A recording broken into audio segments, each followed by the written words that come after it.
welcome to the Inside Look at Ouachita Christian Eagle football. Week 4 coming up. It's homecoming here at OCS, and as you can see, we're on site here on Fitzhugh Field. I want to thank Sonic, located on Highway 165 North Monroe, and the honeyholeshop.com for sponsoring this week's Coach's Show. The Eagles are coming off a big win against Mansfield, 31-6, to bring the season record to a perfect 3-0. If you watched Eagle football over the last few years or even listened, then you definitely heard number 13, Tate Hamby, his name or his number being mentioned quite often. So it's my honor this week to have Tate Hamby on our Coach's Show. Tate, I want to say thank you for coming out here, spending some time with us to talk about Ouachita Christian football and what's going on with you throughout this season, your senior season. So I've known you since you were in middle school, and I got a chance to coach your sister in softball. Fantastic athlete, fantastic player. I've gotten to know your parents. I've gotten to know your grandparents, and what I've noticed about you and your family is your family comes out to everything. It doesn't matter if it's a send-off or, you know, I've known some of your cousins. They watch your cousins play softball. Your family really supports what you do, and what I want you to talk about for a minute is how the support of your family has helped you with your success in athletics and particularly football. You know, having a family like mine is just kind of a blessing, you know, like my parents come out to everything, so it just really means a lot. I'm really blessed to just have them. I'm just really blessed to have them as parents and as grandparents. Yeah, well, they were fantastic athletes, too. Your dad played football, your mom was an athlete, and I mentioned your sister. And, you know, it's a privilege to watch you play week in and week out, and you've had some tremendous plays, game-changing plays. I think about some of the big games you had at St. Fred's a couple years ago, you know, the punt returns that you've had. As a matter of fact, you've got 6 punt returns. Is that right? Yes, sir. All right, what happens if you get one more? I break the record. You break the record, so you're on track to break the all-time record for punt return touchdowns, and it's just dynamic. The one against Oak Grove, was that Oak Grove? Yes, sir. Yeah, that was awesome. Yeah. You know, you had 6 guys that you had to kind of weave around, and after that, you know, your blocker set up, and you were able to take it all the way back. So that's something that I never got to do. So you're standing back there, they're about to punt to you or kick to you, and you're sitting there. What's going through your mind as you're waiting on that ball to come to you? I mean, it's kind of just like, some games it's kind of scary, but like last week, Mansfield, I was like, come close to breaking the record. I just like, I want them to punt it to me so I can see if I can break the record, but like, on a regular, I just want them to like, I'm just thinking like, is there anybody coming? I just like read it out, see if Aiden's blocking the center, but yeah, I just kind of like read it out, but it's not that bad. Yeah, there's a lot to take in because you're looking at the ball, you got people. Yeah, it can be kind of stressful, but it's pretty good. Well, it was impressive last week because there was one that they punted. It was low and it was bouncing, and you almost went for it. I wanted to grab it. I looked at my dad on the sideline. He was like, come on. Yeah, well, I'm ready to see you get that 7th one. I'm pretty sure it's going to happen pretty soon. So because of your play on the field and your academics, I mean, you committed to play football next season with the Vanderbilt Commodores in Nashville, Tennessee. And, you know, it's a long historied program. They'll be on TV on Saturdays. What was it that drew you to your commitment to Vanderbilt? You know, it was like last spring, I think, when they first started talking to me, and it all kind of just happened like in the instant. So they Twitter DM'd me, told me like they liked me and all that, and they wanted me to come up there. So me and my dad and my mom were like, okay, we'll go up there. So I think it was like that Saturday we went up there and they had like a little tent set up, and we went in there, and like all the coaching staff came in there and sat at our table, and I was just like, wow. And they just like really like treated me like I was like part of their family, and I really love that. And plus all the academics, like you said, top tier academics. They're getting all new facilities and all that, and they run good schemes for defense. So I mean, they just filled out the checklist. So yeah, Nashville's a pretty cool town too. Yeah, it's really cool. So that'll be fun. And you're going to play safety? Is that the plan? Yes, sir, safety. All right. So you know, I don't know how long it's been since OCS had a player go into the SEC. You may know.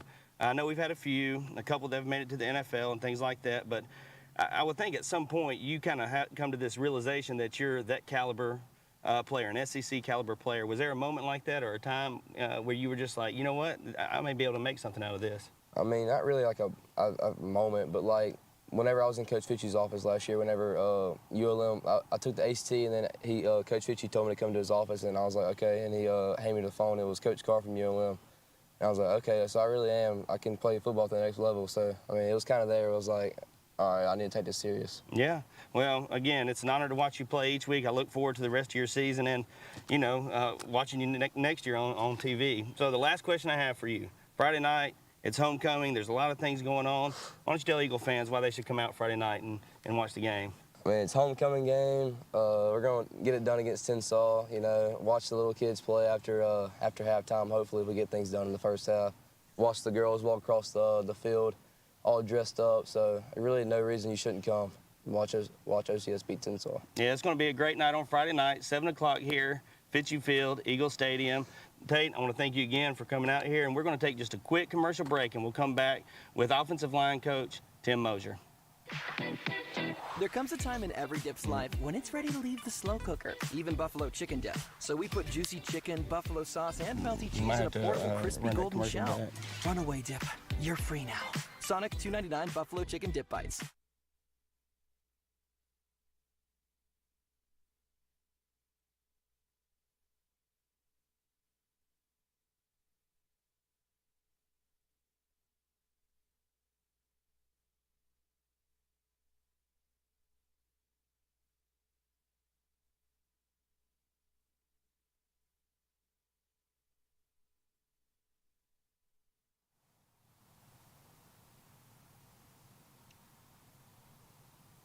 All right, well, welcome back to the inside look at Ouachita Christian Eagle football. I'm here with offensive line. Is that your title, offensive line coach? Yeah. Offensive line coach Tim Mosier, and you've been doing it quite a while. Long time. Yeah, how long? I started in '91. Okay. So I was gone. I left a couple times and came back, but off and on since '91. Yeah, well, this last week's game against Mansfield was one that it's easy to compare it to last year because that was the first time we played Mansfield. Yeah. And it was a game that we struggled in on a number of fronts. Game ended up being really close, coming down to the wire at the end, and it felt like we were a more complete team. I think we showed that in the rest of the season, but that was one of our down games last year. This year, I thought it was a much cleaner game, especially when it came to the offensive line play. We'll talk about offensive line for a minute. And one thing was Drew Mosier came back from an injury, manned the center position. I thought he played a fantastic game, and he had his hands full with number 8. He did. That was number 8. We had our hands full on both sides of the ball with number 8. But, our offensive line, 4 of those guys got experience last year, and so we made a few changes. We moved so Landon Ogden was our right guard last year. We moved him over to left guard, so we have our 2 seniors together. I challenged him. If we need a yard, we need to know that we can run behind you 2. And so, and then Drew, had missed the first couple of games, but it's good to have him back. Stacy did a great job filling in, especially his snaps. That's what you're always worried about when you have to bring in a second center, but his snaps are really consistent. And then Micah plays right guard. And then the tackle, we've been alternating Bo Gregory and Jackson Mann, and they're getting better every week. Yeah. So, they did a good job the other night. Well, tell me about this. Every once in a while, I'll see Ben Duvall run out there on offense. Yeah. And I kind of look forward to that because it's like you just completely overload one side. Yeah. It's usually a short down the distance or a goal line, kind of a goal line thing. But I guess it's good that Ben doesn't have to play offense the whole time. I mean, the force he is on defense. Yeah. And now Stacy's able to spend more time on defense. Is that kind of the game plan for those guys? Yeah, as much as possible, we try to play those guys on one side to keep them rested. And it is nice to put Ben out there every now and then because Ben's going to come off hard. He comes off hard on defense, and he's going to do that to go block somebody as well. But like I said, Stacy did a good job filling in at center, but it was nice last week to be able to get him back over on the defensive side because the previous week we're running low on defensive linemen, have some injuries, and so it's good to be able to get him back on the other side. Yeah, that's right. Good to have Drew back. I thought he did a really good job snapping the ball. That's where it all starts. If your snaps are off, it's going to throw the whole offense off.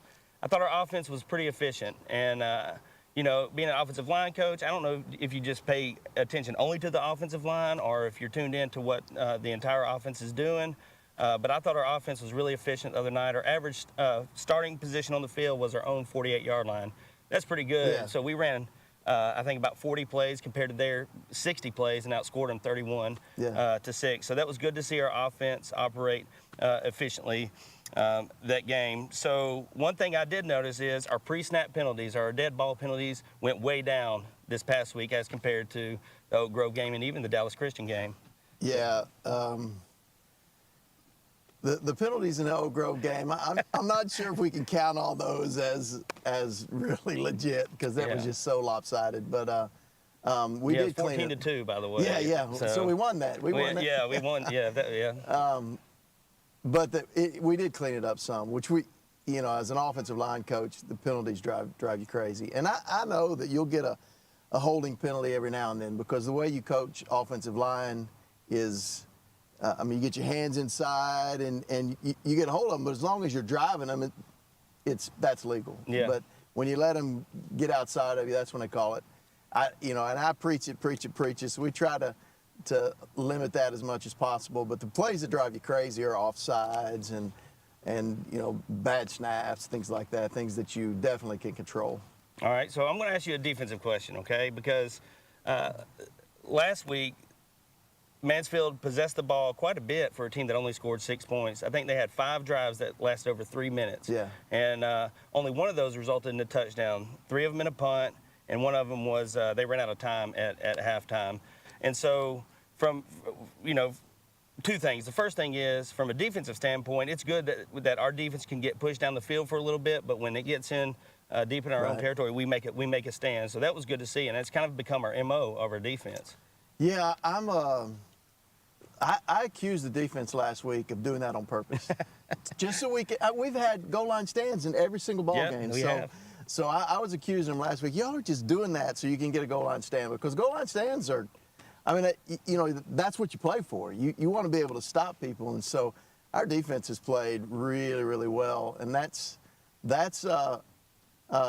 really at this point in time in the season. If you point to one aspect of the game, it's the fact that our defense are keeping them out of the end zone, and our offense is getting better every week. So I'm excited where we're headed going forward. Yeah. So because Mansfield possessed the ball so much, your offensive line got to take a little more time in between possessions. However, I think Coach Fitzhugh and Vadrine saw that too, so they were calling Ryder out there. He played a good bit on Friday night.